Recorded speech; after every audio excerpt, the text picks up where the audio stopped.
Check your calendars, folks. It is another Wednesday in the Woody for Lettermen Row. Tim May, the 40-year vet, Andy Backstrom. We're going to do a rapid-fire thing here with Spencer Holbrook.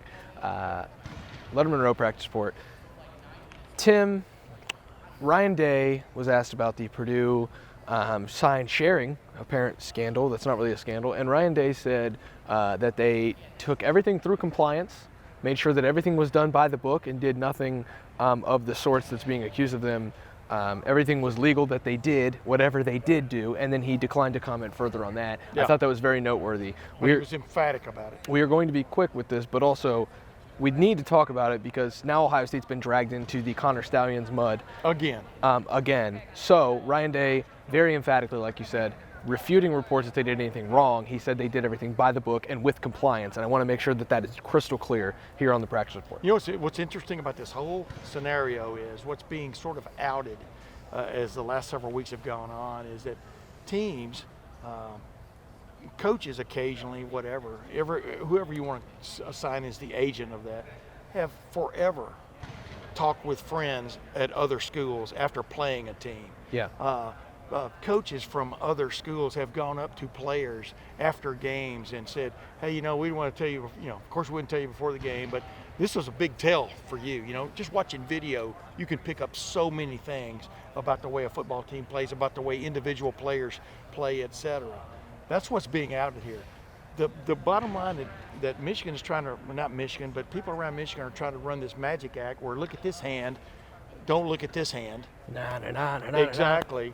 The way, if things check out, Michigan broke a long-standing NCAA rule that says you can't do what they did, which was have either live from your own staff, and Connor Stallions was on their staff, or surrogates being paid by your staff member to go to games live and or video those games.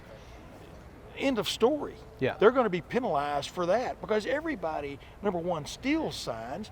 A lot of people share signs. And bowl season is rife with that. That's been going on as long as I've been covering football. You just got to expect that the other teams are getting help in some form or fashion down the line in that realm. But to just come out and just blatantly say this equals that, in these stories and stuff is that's poor journalism. Well, we can put the false equivalence now to bed. It's basically like the first guy that ever showed people how hot dogs were made. You know that it's not very good, but you also but they sure do taste good. Yeah, once the guy puts it out there, then it's like, hey, this is happening all over college football, and then Michigan just happens to be putting extra stuff in that's not supposed to be in there. That's my analogy. Andy, to actual football, I'll finally let you talk on the practice report here. I apologize for the delay. What'd you learn? Because we got Michigan State on Saturday night. There's a lot of talk of Ryan Day because now, again, Ohio State's been dragged into this, but at the same time, the Buckeyes have a primetime matchup against Michigan State. And by the way, the other two rivals in the Big Ten East have a massive game too. They should probably be focused on more football than they do about tattletaling on others. So what'd you learn? What'd you learn this week? What'd you learn tonight, Andy? Yeah, we got to talk to Jack Sawyer for the first time since the Wisconsin game, and he was asked about, being a run-defending defensive end, how that doesn't always get talked about. Mm-hmm. And he was talking about how, a lot of times people are looking at the sacks, and we've talked a lot about that on this show, various other shows. And he said that, he takes pride in his run defense. I asked JT about Jack Sawyer and how he is probably underrated right now. And JT was like, yeah, I feed off of his energy every time we are on the field together, opposite of each other on that defensive line. So I thought that stood out to me. Got to talk to some young defensive backs. I think you guys were over there with Malik. What did he say? Yeah, he's very confident, but he's a quieter guy. Quite the opposite of Jermaine Matthews Jr., who is one of the more... he's a cornerback. Yeah, he's a corner through and through.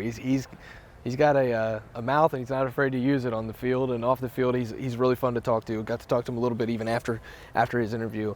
Both of those guys are immensely talented. I would expect both of them to be very, very well compensated at the next level when they get to the pro level, because that's how talented they are. Malik said that he learned a lot from that Youngstown State start where he said it, not me. He didn't play very well, gets pulled from the game. Coach Knowles makes that decision, and then he had to learn from that and grow from that. And I thought that was really cool to talk to such a young guy about a growth process already.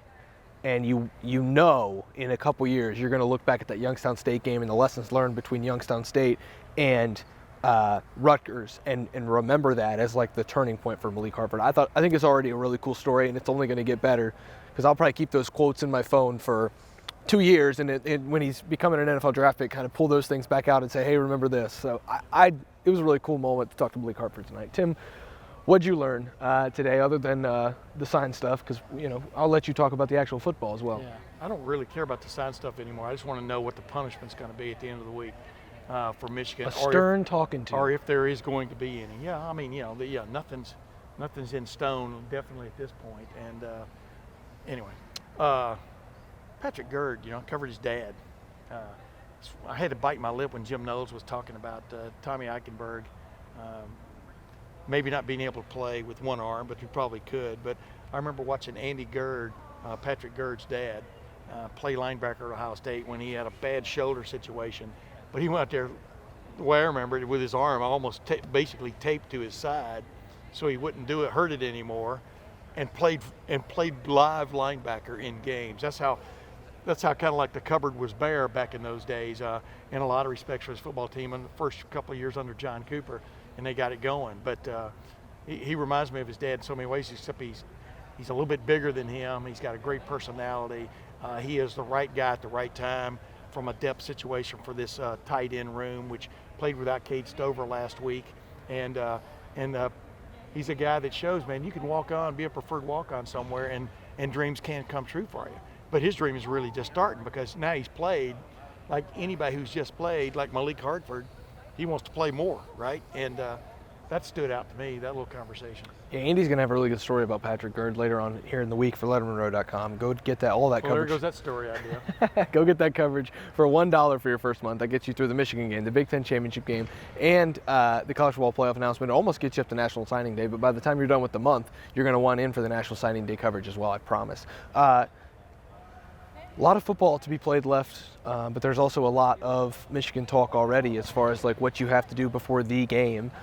These guys are very focused on Michigan State. We say it every week. This team has done a remarkable job of taking it 1 week at a time. Kyle McCord talking about the growth in his decision making. I asked him pretty straightforward about game management instead of making the big plays. Rutgers was giving him a lot of underneath things and learning to take those and being more okay with those than you were. Ryan Day used the analogy of like every shot you have to take. I take a lot of it as course management too. You can only play the next shot. If you have it from 180 out, if you have it from 120 out, you got to play that shot. Or in my case, the next putt, or the next putt after that. Or the next putt after that, or the next, and then you put the 8 on the card. I've never 5-putted. 6 putted. I'm sorry, Tim. But I think that it's interesting that he is maturing and growing in this offense, Andy, and I think he's getting better, but there's a lot of things that he's getting better at that you don't really see when you watch the game for the first time. You might see it if you watch it the second time. You really might see it if you watch it the third time. You're just not seeing it on the first watch. And so people are getting a little angry with Kyle, but there is a lot of growth there. Well, Ryan Day said it on Tuesday that Kyle McCord would have graded out as a champion had he not thrown that interception. And he won't grade out as a champion until he doesn't turn the ball over. So that's the big thing, I think, right now. It's always been. So when that quarterback competition started, it was make the routine plays routinely and don't turn over the football. And so far, I mean, that game against Rutgers, he made the routine plays routinely. He just turned the football over once. And so they don't need him to reinvent the wheel here. And I think that's the thing. Like, people want to see the deep ball. People want to see the 40 points. But he was actually doing what he was asked to do against Rutgers. And it was just that one play, really, that sticks out. So, but I think this offense as a whole is taking the steps. I was talking to Josh Fryer. He said that, yeah, we do feel like week after week we're making progress. I asked, like, how much of that is Travion Henderson coming in and giving you guys a boost? He's like, well, I don't know. I mean, we blocked the same way for everyone. Yeah, exactly. It might look different, but it's not. That's what kind of a strange. Somebody asked that question. Do you block harder? It was me. Okay, sorry. I'm not gonna make fun of that. It's not that you block harder. I said it looks different. Better. It looks cleaner. Yeah, I mean, the question comes from the place of, it has been a huge jump since he came back, and it's like, and it looked like that with Dallin Hayden. Sometimes just fresh legs, man, change everything. Yeah. And that's what we're looking at, and it's really cool. As far as Kyle McCord, I thought Kyle McCord played a good game on Saturday. Didn't play a great game. And there were a couple of 3 passes. Like, it wasn't just the interception, but the one he threw short to Marvin Harrison Jr. down the right sideline.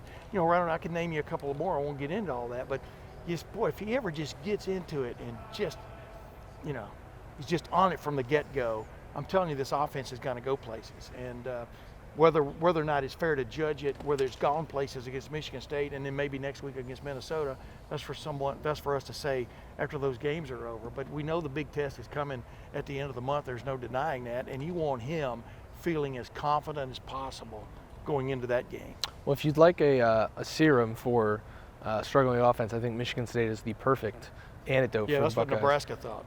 Well, Nebraska's offense sucks. So I'm not going to compare Ohio State and Nebraska's offense. It'd be like comparing apples and bananas. But Ohio State has a chance because Michigan State is going to have to choose. Do you want Travion Henderson to have 100 yards rushing because he seems to be on a pace to do that every week now? Or would you like to defend the pass really well? No. Would you like to defend the pass and let Travion Henderson run for 100 yards, or would you like to defend the run and let Marvin Harrison Jr. go over the top? It's becoming that again, and I think that's the balance Ohio State's looking for. How about Emeka Egbuka? Yeah, well, obviously him, too. Getting back to speed. He talked about that tonight here at the Woody Hayes Athletic Center. I'll have a story about Emeka on LettermenRow.com here this week. Coming online in this offense. It's starting to come along. You're starting to feel some momentum for this offense, really for the first time this year. But they will do that in the Horseshoe on Saturday night. And if you would like to do that in the Horseshoe on Saturday night, get nice, rowdy, and fired up beforehand, you know what I'm talking about, in the parking lot, and then go into the Horseshoe on Saturday night, the best place to get tickets is the Game Time app and gametime.co. Tim May, the 40-year vet, he uses gametime.co for all of his concert needs, all of his ticketing needs, as does Andy Backstrom over there to my left. $20 off right. $20 off your first purchase when you use the promo code Buckeyes, and then you also can go grab your ticket on the Game Time app, go ticket shopping elsewhere, find a ticket in the same section at a lower price, and then Game Time will refund you the difference, 110%. So you make a little money extra without doing really anything other than kind of searching around for ticket prices. Of course, terms do apply. Oh, Tim, you keep me right where I need to be. You keep me grounded, Tim. You keep my feet right where they are. Man. You keep you right in the crosshairs. You keep my feet where they need to be, and where my feet and my butt needs to be is in the Horseshoe on Saturday night with all of you for the gray out. The alternate uniforms are sweet. Game Time will hook you up with tickets so you can go see those alternate uniforms in prime time. Do you think people really realize, I mean, this is the last two home games coming up. Michigan State followed by Minnesota. Tickets are available for Minnesota too on Game Time and the gametime.co and the Game Time app. But you know, this is your last two chances to see this team live in Ohio Stadium, the #1 team in the country. Well, I'll take it a right step now. further. I'll take it a step further. I mean, this is special. We'll see if this season ends up being, totally special. But this is a special time. This doesn't happen all the time, no matter where you are, even Alabama, where whatever big time traditional program you want to talk about. And this is a time to say I saw that 2023 team live and in person in the Horseshoe. I'll take it a step further.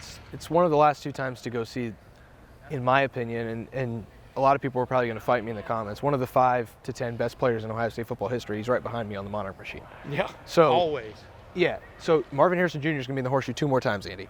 Might want to come see him. I think that's worth mentioning. Yeah, could be the best prospect in 15 years in the NFL. So, we're all clearly captivated by what he does back there. And it's a treat. It's a treat. We get extra time with him. So, this is going to be a good one on Saturday night. Also, first night game, only night game of the year. So. Go crazy, folks. Ohio State, Michigan State in the Horseshoe on Saturday night, 7:30. You can catch it on NBC, but we'd rather see you in the Horseshoe for that one. LettermenRow.com will be there, of course. The 40-year vet, Tim May, he doesn't miss a game. Andy Backstrom, he doesn't miss a game. Me, Spencer Holbrook. Let's throw one more thing in there. Are we done? We're absolutely wrapping done. Up? Yes. What is your sense of what's coming down for Michigan at the end of the week?